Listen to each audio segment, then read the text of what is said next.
السلام علیکم ورحمۃ اللہ وبرکاتہ۔ امید ہے آپ سب خیریت سے ہوں گے۔ آج ہم اپنا نیا سبق شروع کریں گے جو کہ حرکات اور تنوین کی مشق ہے، جیسے کہ ہم نے اپنے پچھلی دو تختیوں میں پڑھا تھا حرکات و تنوین کے متعلق، اور حرکات کے متعلق ہم نے پڑھا تھا کہ حرکات کہتے ہیں زبر زیر پیش کو، جنہیں فتح، کسرہ اور ضمہ بھی کہا جاتا ہے۔ اور حرکات کی ادائیگی کے متعلق بھی پڑھا کہ حرکات کو کس طریقے سے ادا کیا جاتا ہے، حرکات کو لمبا کیے بغیر ادا کیا جاتا ہے۔ پھر ہم نے تنوین کے متعلق پڑھا کہ تنوین کہتے ہیں دو زبر، دو زیر اور دو پیش کو تنوین کہا جاتا ہے۔ اور تنوین کی ادائیگی کے متعلق ہم نے پڑھا کہ تنوین کی جو ادائیگی ہے وہ گنے کے ساتھ کی جاتی ہے، اور گنہ کہتے ہیں ناک میں آواز جانے کا۔ جیسا کہ تختی نمبر 1 میں ہم نے مفردات سیکھے، ہم نے عربی کے 29 حروف ہجا سیکھے، ان کے مخارج سیکھے۔ پھر تختی نمبر 2 میں ہم نے انہی 29 حروف ہجا جو تھے عربی کے، ان کو مختلف طریقے سے ہم نے پڑھنا سیکھا کہ ان کو کس طریقے سے ادا کیا جاتا ہے۔ پھر تختی نمبر 3 میں ہم نے حروف مقطعات کی ادائیگی کے متعلق سیکھا۔ تختی نمبر 4 میں ہم نے اعراب سے متعارف ہوئے، اور وہ اعراب تھے فتح، کسرہ، ضمہ یعنی زبر زیر پیش۔ پھر تختی نمبر 5 میں ہم نے مزید نئے اعراب سیکھے جو تھے دو زبر، دو زیر، دو پیش، جن کو تنوین بھی کہا جاتا ہے۔ تو آج کی جو تختی نمبر 6 ہے وہ انہی حرکات اور تنوین کی مشق ہے کہ جب وہ حروف ہجا جو ہیں عربی کے 29 وہ مختلف حروف مل کے جب ایک لفظ بنتا ہے، اور اس لفظ پر جب یہ دو اعراب آ جاتے ہیں جن کو حرکات اور تنوین کہا جاتا ہے، تو ان کی ادائیگی کس طریقے سے ہوگی۔ تو ہم اپنا سبق شروع کرتے ہیں آج کا۔ اعوذ باللہ من الشیطان الرجیم، بسم اللہ الرحمن الرحیم۔ حمزہ زبر آ، با زبر با، آبا، دال دو زبر الف دن، آبادن، وقف آبادا۔ اس تختی میں آپ کو وقف بھی سکھایا جائے گا تاکہ ہمیں اندازہ ہو کہ اگر یہ الفاظ جو ہیں قرآن پاک میں وقف کی صورت میں ہم پڑھنے پڑیں تو کس طریقے سے ان کو ادا کیا جائے گا۔ اور آپ نے غور کیا ہوگا کہ ہم نے حمزہ اور با ان پر حرکات تھیں، ان پر زبر تھی، تو ہم نے اس کو جلدی سے ادا کیا کیونکہ ہم نے اس تختی میں اسی چیز کو سیکھا تھا کہ حرکات کو جلدی سے ادا کیا جاتا ہے۔ اور دال پر دو زبر ہے یعنی تنوین ہے، تو تنوین پر ہم نے گنہ کیا کیونکہ تنوین کی جو ادائیگی ہے وہ گنے کے ساتھ ہی ہوتی ہے۔ ایک دفعہ ہم دوبارہ پڑھتے ہیں اس لفظ کو۔ حمزہ زبر آ، با زبر با، آبا، دال دو زبر الف دن، آبادن، وقف آبادا۔ آبادہ وقف اس لیے کیا گیا کیونکہ آخر میں الف ہے۔ ہم وقف کی صورت میں ہم حرف کو ختم نہیں کریں گے بلکہ ایک حرکت جو ہے اس کو حذف کر دیا جائے گا، اس کو ختم کر دیا جائے گا، تو آبادہ یعنی دال زبر الف دا بن جائے گا وہ۔ اگلا لفظ پڑھتے ہیں۔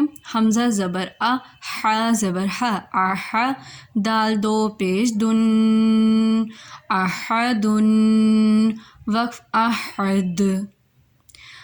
یہاں پر آپ کو مزید ایک چیز سمجھاتی چلوں کہ حروف قلقلہ جو ہیں وہ 5 ہیں: قاف، طا، با، جیم، دال۔ حروف قلقلہ 5 ہیں: قاف، طا، با، جیم، دال۔ اور قلقلہ کا مطلب ہوتا ہے جھٹکے دینا، یعنی ان 5 حروف کو جھٹکے سے ادا کرنا۔ اب کب ہم نے ان کو جھٹکے سے ادا کرنا ہے؟ جب یہ حروف کسی لفظ کے آخر میں آ جائے، جیسے کہ ابھی یہاں پر احد ان کے آخر میں دال ہے، تو دال حروف قلقلہ میں سے ہے، اور ہم نے سیکھا کہ حروف قلقلہ کو میں سے کوئی بھی حرف آ جائے تو وہاں پر قلقلہ ہوگا، یعنی اس کو جھٹکے سے ادا کیا جائے گا۔ تو جب وقف اس کا کیا جائے گا تو اس کو وہاں پر قلقلہ کیا جائے گا، جیسے کہ احد، وقف احد۔ اگلا لفظ پڑھتے ہیں۔ حمزہ زبر آ، خا زبر خا، آخا، ذال زبر ذا، آخذ، وقف آخذ۔ اب ہم نے اخذ میں کیا کیا کہ ہم یہاں چونکہ یہاں پر ایک ہی اعراب ہے، ایک زبر ہے، تو ہم یہاں پر جب وقف کریں گے تو اس وقف کی صورت میں جو زبر ہے وہ ختم ہو جائے گی اور یہاں پر ساکن آ جائے گا، تو یہ اس کا وقف ہو جائے گا اخذ، حمزہ زبر آ زا زی آزی، نون زبرنا آزینا، وقف آزین، حمزہ زبر آ، میم زبر ما آما، را زبر را آمارا، وقف آمر، حمزہ زبر آ، نون زبر الف نا، انا، وقف انا، انا کا وقف انا اسی لیے ہوا کیونکہ یہاں پر نون پر زبر ہے اور الف پر کوئی بھی اعراب نہیں ہے، تو اسی لیے انا کا وقف جو ہے وہ انا ہی ہوگا۔ آگے پڑھتے ہیں، با زبر با، خوا زیر خی باخی، لام زبر لا باخیلا، وقف باخیل، اسی صورت میں جس صورت میں ہم نے آخذا، آذینا، آمارا کا وقف کیا اسی صورت میں ہم اس کا باخیلا کا بھی وقف کریں گے۔ اگلا لفظ پڑھتے ہیں، با زبر با، را زبر را بارا، را زبر را بارارا، تا دو زیر تن، بارارا تن، وقف بارارا۔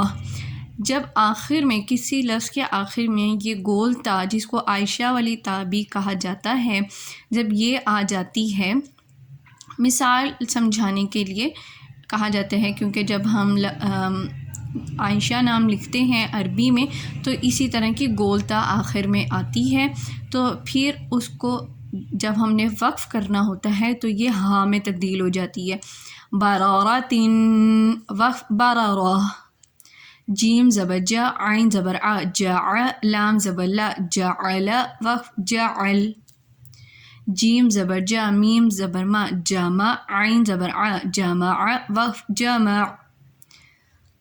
ایک چیز اور آپ سیکھ لیں یہاں پر کہ جب ہم وقف کرتے ہیں تو وقف کی صورت میں جو آخری لفظ، آخری حرف پر جو وقف ہو رہا ہے اس کی ادائیگی ہم نے بہت اچھے طریقے سے کرنی ہے تاکہ ہمیں پڑھنے والے کو اور سننے والے دونوں کو یہ چیز کا اندازہ ہو کہ ہم جو ہے وقف کس پر کر رہے ہیں، جیسے کہ جامع، وقف جامع، یعنی یہاں پر آواز جو ہے آئین کی اس کو واضح کرنا ہے کہ آئین جو ہے وہ آخری حرف ہے۔ اگر میں اس کا وقت جمع کر دوں گی تو وہ یہاں پر آئین کی چونکہ ادائیگی نہیں ہو رہی ہے تو اس طرح لگے گا کہ جیم اور میم صرف ادا کیا گیا ہے، تو آخری حرف کی ادائیگی کو بہت اچھے طریقے سے کرنا ہے جس پر ہم وقف کر رہے ہیں۔ ح زبر ح، سین زبر سا، حسا، دال زبر دا، حسدا، وقف حسد، ح زبر ح، شین زبر شا، حشا، را زبر را، حشرا، وقف حشر، خا زبر خا، شین زیر شی، خاشی، یا زبر یا، خاشیہ، وقف خاشی، خا زبر خا، لام زبر لا، خالا، قاف زبر قا، خالقا، وقف خالق، خا پیش خو، لام زیلی، خولی، قاف زبر قا، خولیقا، وقف خولق۔ آپ نے غور کیا ہوگا کہ جب ہم نے احدن کا وقف سیکھا تو وہاں پر آپ کو ایک قاعدہ بتایا گیا تھا حروف قلقلہ کا۔ حروف قلقلہ ہے قاف، تا، با، جیم، دال، تو یہاں پر آخری حرف ہمارے پاس دال تھا اور یہاں پر آخری حرف ہمارے پاس قاف ہے، تو اسی لیے اس کا وقف ہوا خالق، خلق۔ ہم نے یہاں پہ قلقلہ کیا یعنی جھٹکے سے ہم نے ان حروف کی ادائیگی کی۔ زال زبر زا، کاف زبر کا، زکا، را زبر را، ذکر، وقف ذکر، را زبر را، فا زبر فا، رافع، عین زبر آ، رفع، وقف رفع، را زبر را، قاف زبر قا، راقا، با زبر با، راقبہ، تا دو زیر تن، راقبۃ، وقف رقبہ۔ بالکل اسی طریقے سے باراراتن کے طرز جو ہم نے اس کا جو وقف کیا تھا اسی طرز پر راقباتن کا وقف ہوگا، جیسے کہ بارارہ، راقبہ۔ اس طرح یہ ہم نے آج حرکات اور تنوین کی ادائیگی کو سیکھا کہ جب یہ اعراب جو ہیں وہ کسی حرف پر آ جائیں تو ان کو کس طریقے سے ادا کرنے ہیں اور پھر ان حروف کے وقف کس طریقے سے ہوں گے، اس کو ہم نے آج سیکھا۔ امید کرتی ہوں کہ آپ کو یقیناً روز کچھ نہ کچھ سیکھنے کا موقع مل رہا ہوگا۔ آپ سب سے دعاؤں کی درخواست ہے. اسی طرح میری پوری کوشش ہے کہ مجھے جو کچھ میرے علم میں ہے ان چیزوں کے متعلق میں آپ سب کو آگاہ کروں اور آپ لوگوں کے ذریعہ بنوں میں کہ میں تلفظ ٹھیک کرا سکوں. اور آپ سب سے بھی درخواست ہے کہ آپ سب بھی ذریعہ بنیں، لوگوں کو اس کی تعلیم دیں، کیونکہ آپ صلی اللہ علیہ وآلہ وسلم کا ارشاد ہے کہ جس کا مفہوم ہے کہ تم قرآن سیکھو اور سکھاؤ، تو ہمیں یہ نہیں سوچنا چاہیے کہ اس کو آتا ہوگا. ہم سب سیکھنے والے ہیں، میں بھی سیکھنے والی ہوں. جتنا ہم اس کو سیکھیں گے مزید ہم اس میں بہتر سے بہتر ہوتے چلے جائیں گے. تو انشاءاللہ کل آپ سے ایک نئے سبق کے ساتھ ملاقات ہوگی. اسی مشق کی ہم مزید جو ہے وہ مزید سیکھیں گے کہ مزید حروف کو کس طریقے سے ادا کیا جائے گا، ان کا کیا وقف ہوگا. اسی تختی کی ہم مزید مشق کریں گے کل. تو آپ سب سے دعاؤں کی درخواست ہے، اور آپ سب سے درخواست ہے کہ آپ میری اس ویڈیو کو لائک کریں، شیئر کریں اور میرے اس چینل کو سبسکرائب کریں، اور آپ اپنی دعاؤں میں مجھے یاد رکھیں. کل تک کے لیے اللہ حافظ.